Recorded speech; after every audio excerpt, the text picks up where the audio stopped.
Hello, my wonderful people. Welcome to Linda's TV show, the home of news.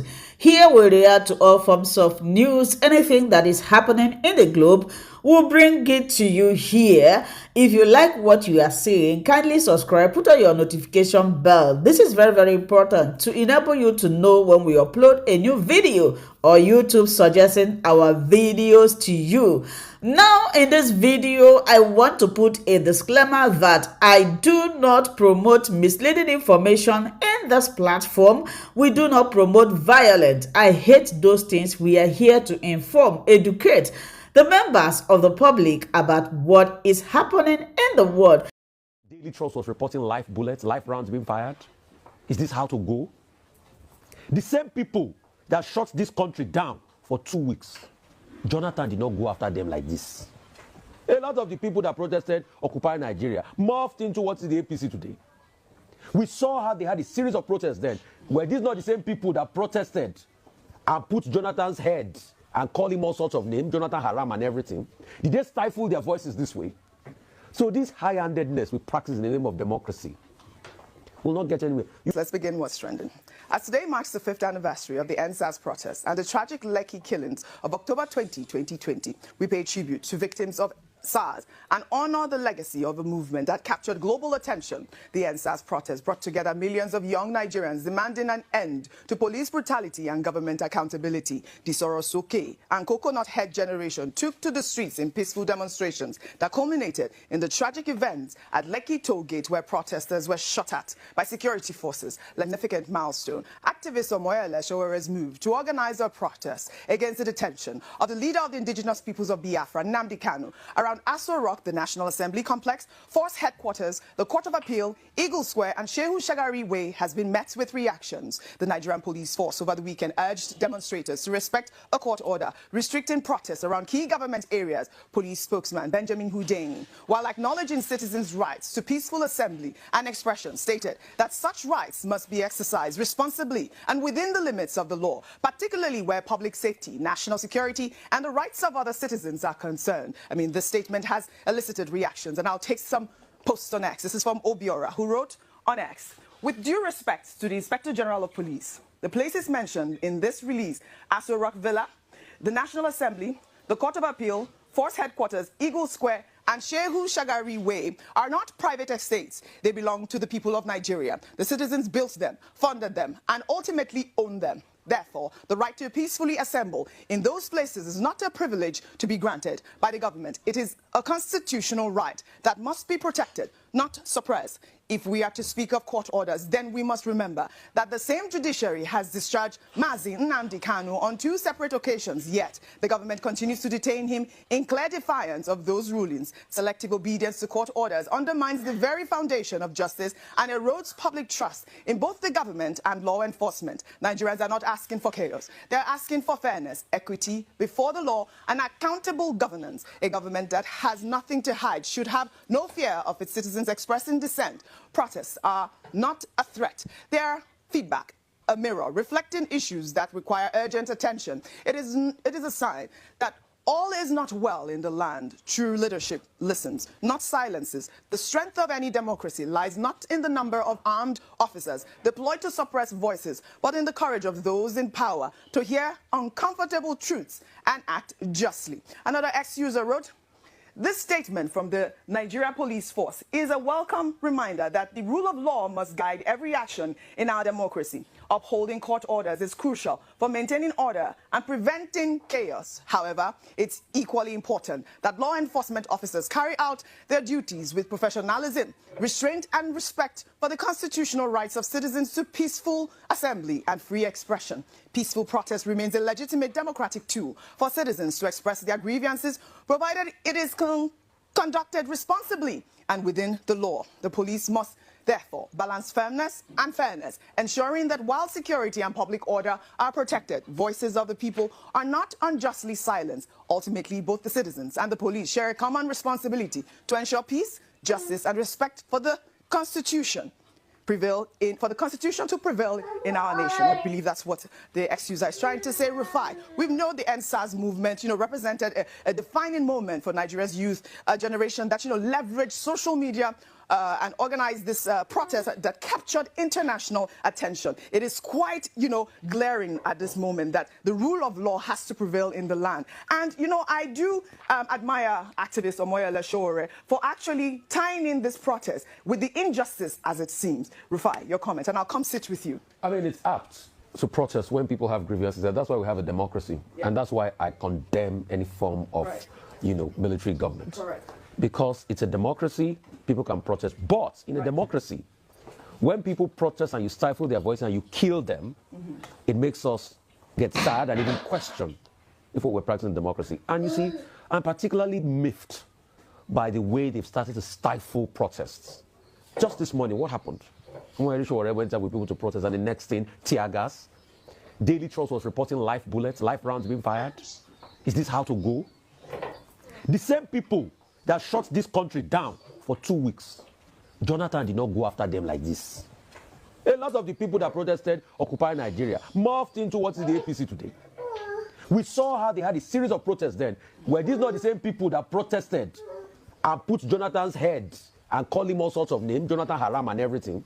Did they stifle their voices this way? So this high-handedness we practice in the name of democracy will not get anywhere. You remember the first anniversary after EndSARS, that Femi had to stand tall with the police officer. People were tear gas. Mr. Macaroni was packed up in a bus. People must have a right to protest. What are they protesting for? Nnamdi Kanu. People have talked about a political solution all this way. Because while you talk about Nnamdi Kanu, what he did is unfair, you are also seeing a lot of heinous crimes being perpetrated by bandits, and they're having peace meetings. But in this country, some people have more power over the others. Like I've repeated, I have not said everything Nnamdi Kanu did was good. I disagree with some of most parts of his advocacy. But what you cannot deny Nnamdi Kanu, are people not being marginalized in this country? Are people not being killed in this country? So as long as that is happening and you don't have a level of fairness, then you're saying people should not talk?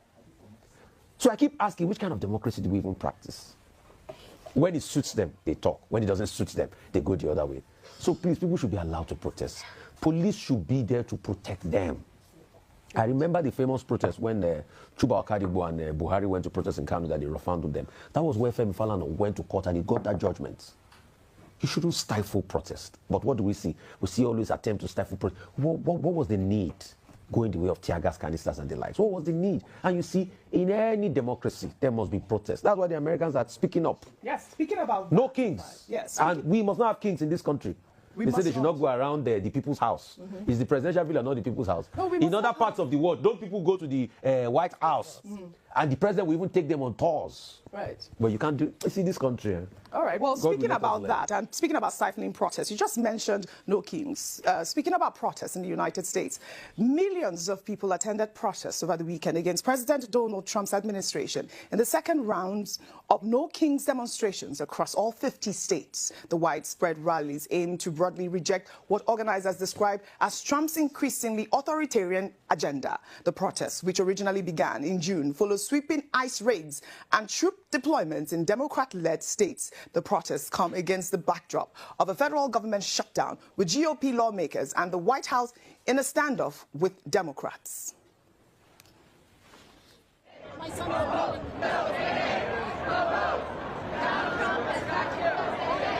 is what democracy looks like.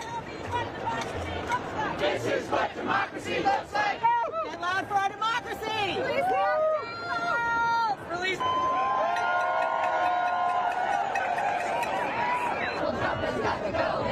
My son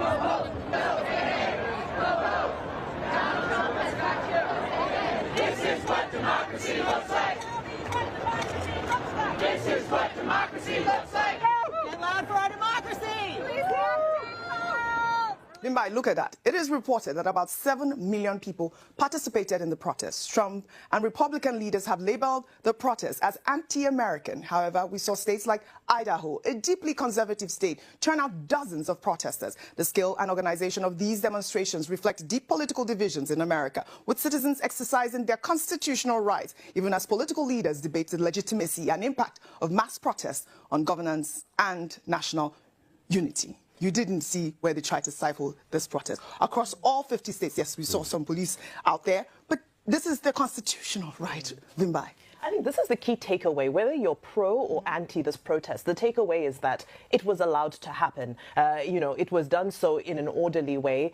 We get to hear, reports of skirmishes with the law enforcement officials and so forth. And this is in essence what people are saying. People are saying that whether you stand with us or whether you don't agree with our cause, we should still be allowed to express ourselves in a free way and in an orderly and secure way. Now, for me, what's happening in America is something that I've drawn parallels with Nigeria on several occasions, especially because we exercise the presidential system of governance. And of course, we know what the tension that's currently happening between the center, the federal center, Donald Trump, and opposition states, with regards to security issues, with regards to a number of other ideological differences. And now this is culminating in people coming out to say, well, we feel that this government is becoming increasingly authoritarian and we disagree with this. Of course, the response from Donald Trump is that, well, all of this is sponsored, it's anti-American and it's just sponsored to make me look bad. But the takeaway is the fact that the people are allowed to take to the streets and express themselves, whether they are sponsored or not, whether they stand right or not. History will judge them. And history, on several occasions, has vindicated millions of Americans who have come out to protest in the streets to be able to voice their concerns. Now, the deepest concern in the global south is a phenomenon called hijacking protests that we see. We've seen protests become increasingly violent in a number of places. Now it's almost like it's like a catch-22 situations, because the more you stifle these outings, the more people are going to become aggressive in wanting to come out. What are some examples? You look at Kenya, you look at Nepal, there's several examples that we can look at where protests have turned extremely violent, and that is because there's a huge attempt to try and quell them. There's a huge attempt to try and take away people's rights to protest, and of course the outcome of that is violence. I hear in Abuja a number of people have been arrested this morning. That's besides the tear gas and the bullets that are flying around. And I just say, why can't we just trust our security services to ensure that protesters are kept safe, that they stick to whatever demarcated area has been allotted to them?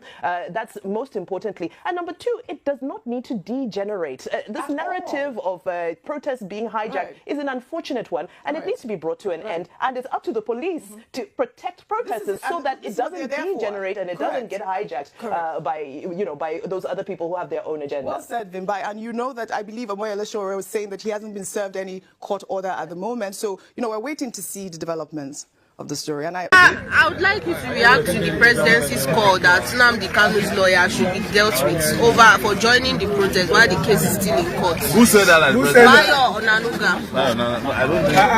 I am not the Kanu'S lawyer. I protested. And I'll be begging them here to arrest me. Mandela. Yes. What's his lawyer's offense? Yes. What would be the offense on what basis? What would be the basis for arresting his lawyers? We're asking you a question. On what basis? On what basis did you say they should arrest him? That he's not supposed to join the protest while the case is still in court. So is there any code of conduct of lawyers that they can't protest? Yes. Best lawyers, one of the best protesters. The lawyer has a separate constitution, and the other Nigeria have a separate constitution. It's one constitution they have.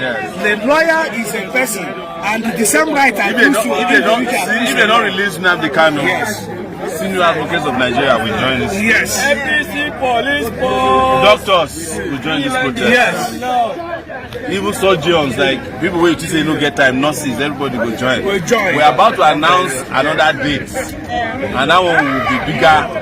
It will be the mother of all protests. Exactly. So they have a chance now. When we were saying it, they thought it was a play. They thought it was play a few days ago when we say we are going to shut down this Abuja. Nothing happened in Abuja today. Even the judge that gave the order that we should not do protest, asked us to come back today. I heard he did not sit. He couldn't make it to his office. So we are not playing. We are not playing, but we are working to get the legally arrested protesters. Okay, to the FCT police and how they were shooting tear gas at every other person. What would be your message to him, seeing that he just assumed? I don't message police because I know that we are going to have to fight for them again, when they don't pay their pension and gratuity. Yes. It's to let them know anybody who is actively oppressing others now they should look at what is happening to the former policemen who used to oppress others. They see them. We are the one fighting for them. So, if you like, keep supporting oppression. It will get to you. There is no question about it. There's enough of this injustice to go around. We have been fighting for policemen, both serving and our struggle for policemen got 29,000 policemen promoted in this country. Some of them had not been promoted for 8 years. Yes. We got, even the retired policemen that we are fighting for, they said they have finally found some of their money. They have increased their gratuity and pension. But our position as far as police is concerned is that we must exit this, I think they call it a CPS. Yes. I call it a Ponzi scheme. Yes. The contributory Ponzi scheme. You know, Ponzi scheme. What exactly? But this one is, let me thank everybody today for this massive, successful outreach. Yes. It is massive. They may be hiding it, but this really got them. Of course, yes. Definitely. We're not making a statement. We told them this is not about making a statement. It's about getting Nnamdi free. What all of them here? Yes. So we are trying to check if anybody is detained at Apple. Okay. If anybody is detained at Apple, let us know. Because we want to resolve everybody's case. It's very necessary. But I told them, say, Nnamdi organize the protest. Why are you arresting other people? Other people. No, that carry me. Yes. They don't carry you. They say they don't get any issue with me. I say, I have problem with you. Trailer load of problems. Yeah. So no cause for alarm. We just want to come and brief you. Yes. We'll go back inside. We'll go back inside keep processing the. All of them that are here, they are releasing them today. Now. We're going. So you people stay behind. I still remember myself, James Mike, popularly known as Flag Boy, aka you talk, you die, you don't talk, you go still die. You can imagine how incompetent and useless the Nigerian military and police, civil defense, DSS and the rest has become. In a country whereby insecurity has become the order of the day, we lack our armed forces to protect us. They cannot protect us, but if they see peaceful protesters, they will have the courage, they will come out to show manpower. In a country whereby every day you hear about bandits, every day you hear about kidnapping. Police officers cannot go and pursue them. The same police that cannot stop insecurity. But when they see peaceful protesters, they will just come out to shoot guns, shoot tear gas. We are bombarded with tear gas throughout today. I'm like, I ran into a bush. These useless people were still chasing after us, shooting tear gas and live ammunition at us. Peaceful protesters, what did we do? Exercising our constitutional right. Is it a crime? It's not a crime. As long as we are still in democracy, I will protest every day of my life. And nobody can stop me from protesting. Not even the president, not even the Inspector General of Police that has expired in his office. Nobody, even Fabio, cannot stop me. I would rather die than to fold my hand and keep silent. We are in democracy. We are not in military government. Even during the military government, Comrade my show was protested. We are in democracy, so I have every right to protest. Look at it. I'm a proudly Nigerian. So no Nigerian is more Nigerian than myself. Mr. President is just there in that office using our taxpayers' money to mobilize police, army, DSS to come and shoot at peaceful protesters. The same police that I, James Mike, aka Flag Boy, aka You Talk You Die, have been protesting for them to pay them good salary. I stood at the National Assembly for days protesting for Nigerian police. All they could do is to come out and tear gas me. After how many days I've been going to National Assembly, to Force Headquarters, to protest on behalf of Nigerian police. Nobody is paying me 1 naira. No police gave me bottled water to drink. No police gave me food to eat. I stood for weeks protesting for Nigerian police. For them to be removed from that useless pension scam scheme that they put Nigerian police inside. After 35 days of service, you'll be giving Nigerian police 2 million, 1.5 million. I stood under the sun, under the rain to protest for them. The only thing the thank you Nigerian police have to tell me today is to tear gas me, because I came out to exercise my franchise as a Nigerian. We are saying no to it. We are saying no to any manner of oppression. No Nigerian is more Nigerian than any Nigerian. So nobody has the right to tell us when to protest, to tell us when not to protest, to tell us where to go and protest. I can decide to go inside the forest headquarters and protest. You know, pass arrest. As a Nigerian, President Bola Ahmed Tinubu, I want to advise you as a Nigerian. If you don't want us to protest, then you do the needful. Fix the country. Release Nnamdi Kanu. If you can release bandits, President Bola Ahmed Tinubu, if you can release cocaine dealers, drug barons and the rest, release Nnamdi Kanu, release Abakare. That is a freedom. That is how to unite with their family. They are all Nigerians, and we are all Nigerians. And I'm standing on the mandate that any oppression to any Nigerian is an oppression to all Nigerians. An injustice to one is an injustice to all. So we are standing on that mandate. Free Nnamdi Kanu. Free Nnamdi Kanu. Free Nnamdi Kanu unconditionally. Kaluta continue.